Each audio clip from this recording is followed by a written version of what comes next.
Teve gente que falou que ele é conservador. Por exemplo, tem umas falas dele de 2012 em nome da família tradicional, contra comportamentos que ele considera não tradicionais, né? Do tipo, né, famílias gays, etc e tal.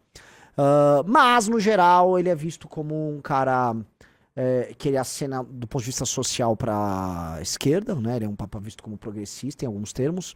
E ele é anti-imigração, né? E isso faz sentido dentro de uma lógica de alguém que estava atuando no Peru, né? Ele acho que foi padre no Peru, imagino eu.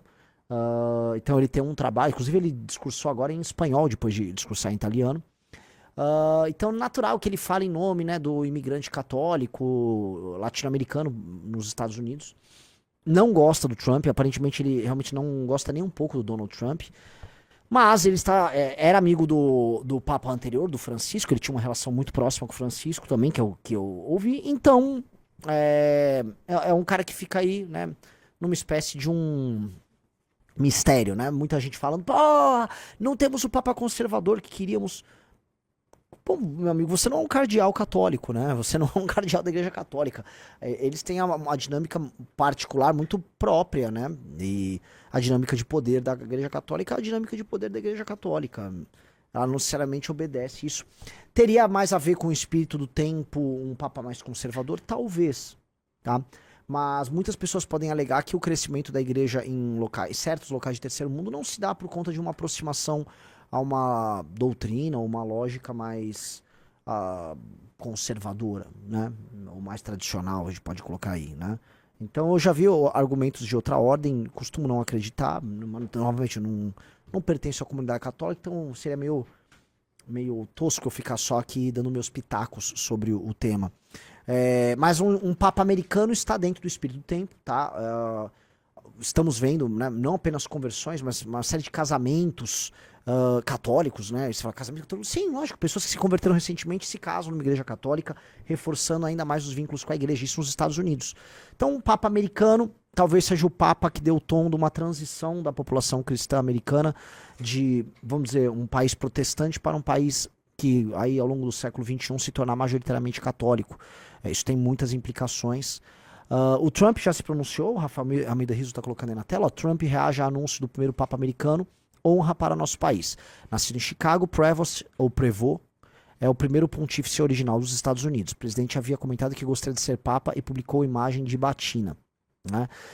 Algumas pessoas, né, que gostam de ficar falando, lá vem o Trump querer fazer a união entre o poder temporal e a autoridade espiritual, né? Lá vem Trump guenoniano, tratando dessa tensão das duas coisas, né? E brincando com isso, né? O imperador e o papa ao mesmo tempo. Mas naturalmente é uma brincadeira, mas o fato é, se vocês quiserem brincar, né, de ser guenoniano, de Júlio Zévola, de tradicionalismos, né?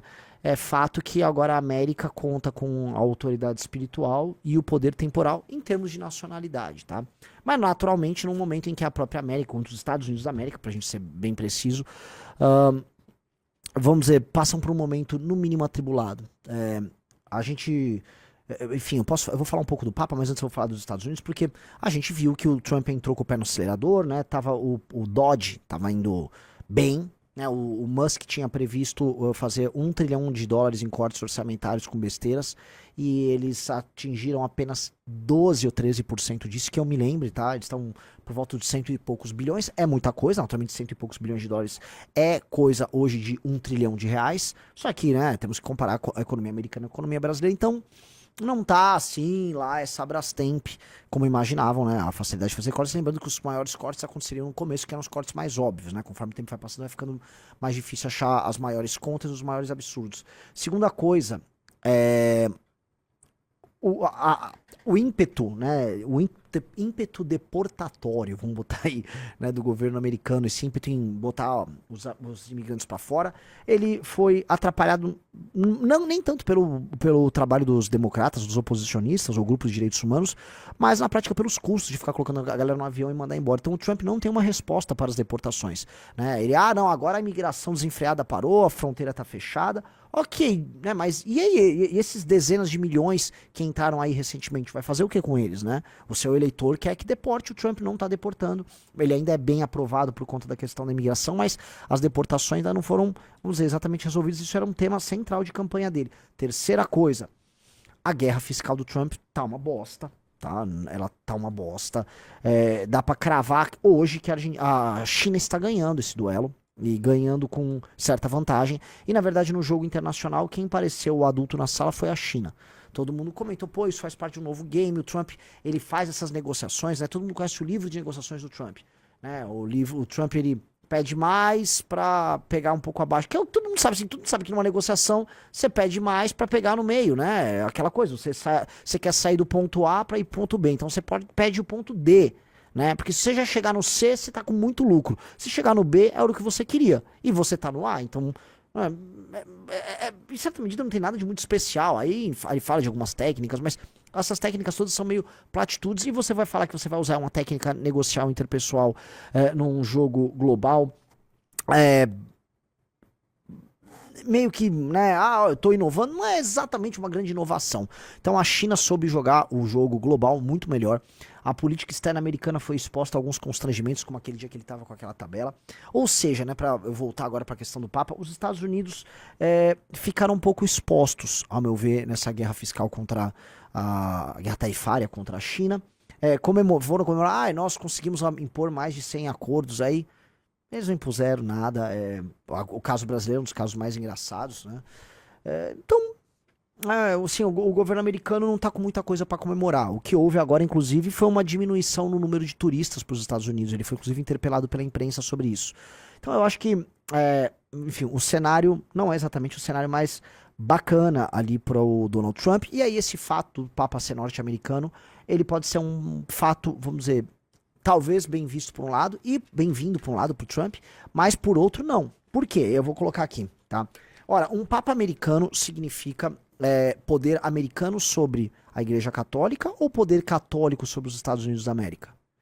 Isso aqui não é uma pergunta fácil de se responder. Porque quando o J.D. Vance esteve com o Papa Francisco, o J.D. Vance, precisa ser lembrado, foi a última grande autoridade no mundo a se encontrar com o Papa Francisco. Então, o vice-presidente americano, ele próprio um católico, e que não é dessas conversões recentes, ele se converteu já há um tempinho, ele foi o último homem importante a encontrar o Papa, antes do seu falecimento. Então, era possível cravar, né, que assim, um conjunto de laços e vínculos de uma América que se vê como católica nos próximos anos e de uma direita que gostaria de ter o catolicismo como seu cerne nos próximos anos, ela fizesse esse encontro. Então tá aí a imagem, né, do J.D. Vance com o Papa Francisco.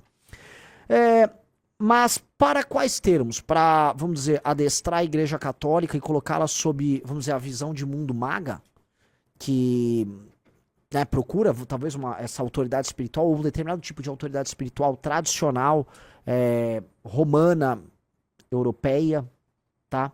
Para se vincular à América? Seria isso que a turma maga queria? A questão que talvez você, né, tem que tomar cuidado com o que você deseja, né? Porque pode ser que venha, e esse é o ponto, um Papa que ele em si comece a estabelecer uma autoridade sobre os latinos da América. Já paraste para pensar, senhor Rafa Almeida Rizzo?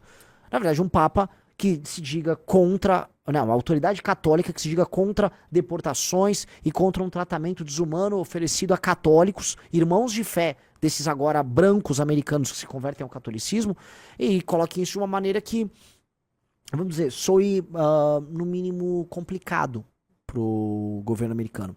Um Papa norte-americano anti-imigração neste contexto Trump pode ser, né, do ponto de vista, né, desse momento histórico, no mínimo curioso. Veja só, olha só, isso aí já é um discurso do novo Papa, uma fala do novo Papa? Do antigo Papa ainda. Do antigo Papa? Ó, isso aqui é uma fala do Papa Francisco, ó. Repelir os migrantes é pecado grave, a indiferença mata. O pontífice dedicou sua catequese ao drama dos migrantes, que mares e desertos não se tornem cemitérios. Tá, assim, enfim, o Papa Francisco estava dando uma opinião política, tá, sobre imigração. Eu acho uma vergonha ele ficar se miscuindo nesse assunto. E até falam que a Igreja Católica, em alguns lugares, falam, tá, não sei cravar, financiou, inclusive, navios e tal de imigrantes para os Estados Unidos também. Tá. Eu vou dizer um negócio ou não só navios, né, mas assim, tropas de pessoas lá marchando para os Estados Unidos.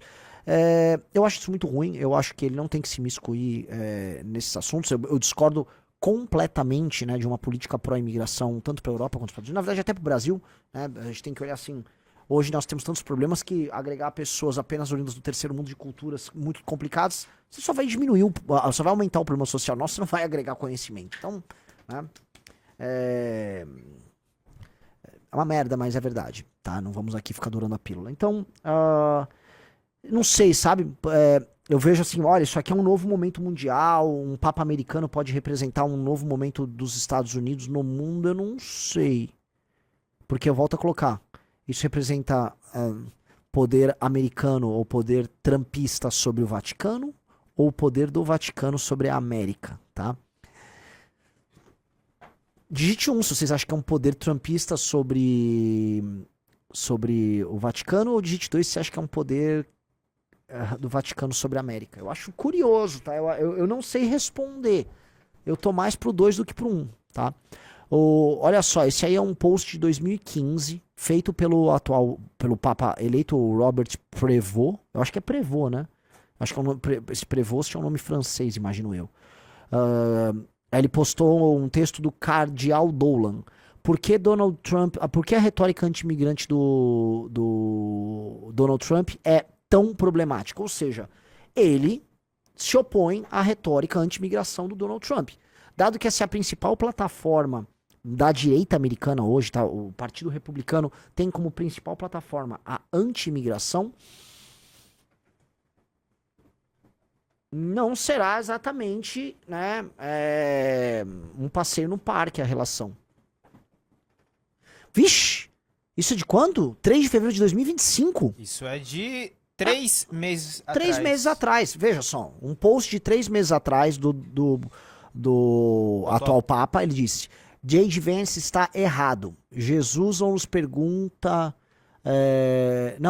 Jesus não quer saber como nós, sei lá, colocamos hierarquias, como nós hierarquizamos nosso amor pelos outros, tá?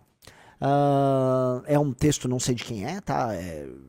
Enfim, não sei se é ele que escreveu o texto, mas o que nos interessa aqui é que isso tem 4,5 milhões de views, e é uma opinião que vai de encontro à do J.D. Vance, né? Que é justamente católico, que é ele próprio vice-presidente americano e que teve essa conversa com o Papa Francisco. Sei não, viu, Riso? E aí? Parece um cara que gosta de se posicionar bastante sobre Trump e sobre J.D. Vance, inclusive. Uhum. Não é assim, não é política genérica. Ele cita os nomes. Assim, não são posições genéricas dele sobre o caso. Então, esse cara pode ser uma espécie de contraposição enquanto autoridade espiritual ao poder temporal de Donald Trump, tá? E aos sonhos molhados da direita maga. Pra gente ver como o mundo é complexo, né, galera? Como certos arranjos que as pessoas imaginam. Não, agora vamos ter uma América católica e tradicionalista. Quando vem um papa americano, mas anti-Trump, né? Realmente, o mundo é o mundo é de uma complexidade. Deixa eu dar um gole aqui. Pessoal, like na live e se inscreva no canal. Não tem nada mais fascinante do que a política. A política é a mais fascinante das artes, definitivamente, porque ela é mais complexa do que qualquer outra coisa, tá? A política demanda, vamos dizer, inteligências tão variadas e vamos dizer, e um lidar com tantas variáveis, né? Que você está o tempo todo sendo surpreendido. Então, realmente, né? Assim, se a gente fosse pensar que as coisas vão se encadeando e seguindo uma sequência de determinados padrões, a gente simplifica o mundo, né? Então tá aí, temos um papa americano que é anti-Trump. Então, só é espírito do tempo ou não é espírito do tempo? Talvez, não seja absolutamente nada, né? O canal da Capivara disse: Renan, você não estava no conclave, mas é palpável.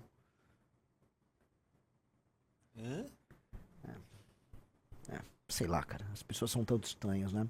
O Pedro Lima falou: como diria Joseph Klimber, o mundo é uma caixinha de surpresa. É mais do que uma caixinha de surpresa, né? A gente tem uma tendência, tá? Desde sempre, a procurar padrões em tudo. Tanto o nosso cérebro intuitivo quanto o nosso sistema racional de pensamento, eles buscam padrões, porque buscar padrões significa estabelecer uma ordem, né? Você quer estabelecer uma ordem para o universo. Já teve aquele famoso debate que foi do, acho que é Nielsen contra o Einstein, né? Bohr, como é que é aquele físico? Por favor, me coloquem no chat, todos vocês sabem. Não sei se é Niels Bohr, é um dinamarquês contra o... Bohr, isso. Debate Bohr sobre se a causa ou a ordem na movimentação das partículas e tal. Foi um grande debate que, se eu não me engano, o Bohr ganhou do Einstein essa grande discussão. Porque o Einstein achava que tinha algum tipo de... Imagino eu, tá? Por favor, galera de física, saibam que é um leigo aqui de humanas falando, mas havia uma espécie de ordem na movimentação das partículas, ou uma previsibilidade nessa movimentação das partículas, e o Bohr, né, acreditava na tese de que realmente você não conseguiria prever, enfim. E essa disputa, no fundo, é disputa sobre tudo. A gente, como humano, está buscando padrões. E aí, ao encontrar padrões, nós ficamos mais confortáveis. Vocês entendem isso?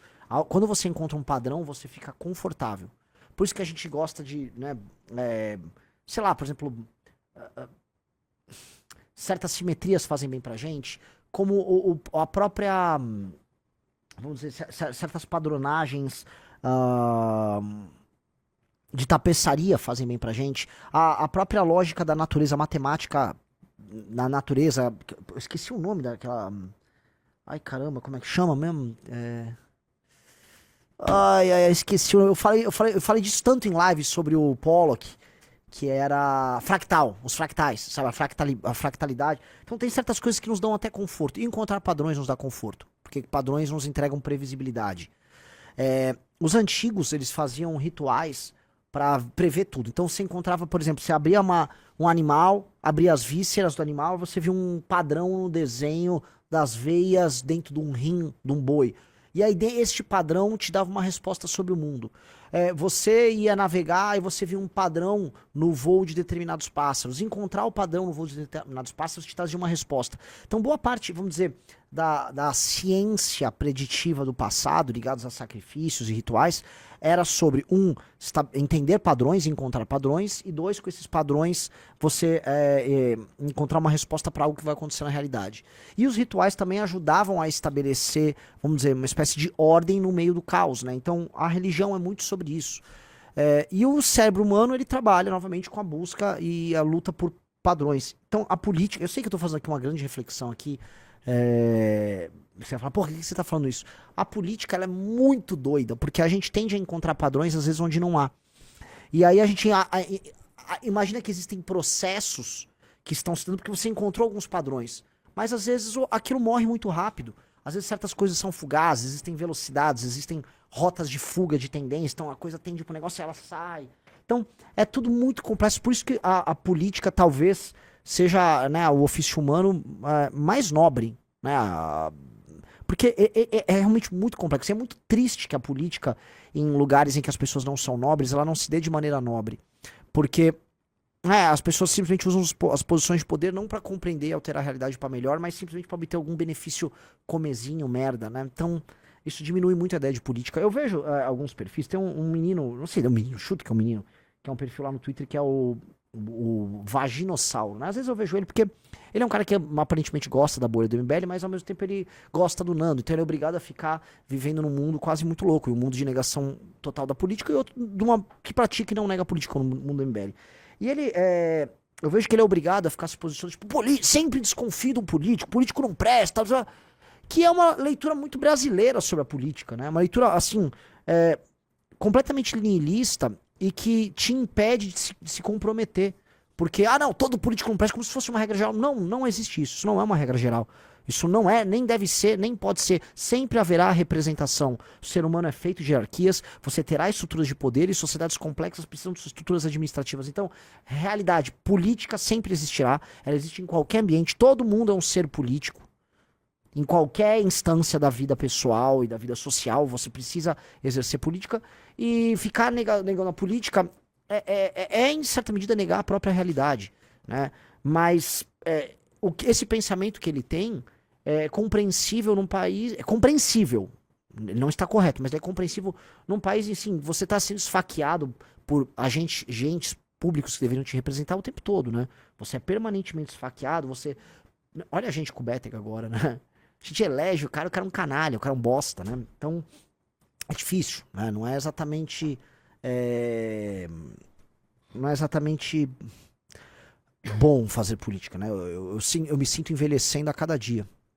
O que é meio retardado. Lógico que todo mundo envelhece a cada dia, mas envelhecendo muito, né?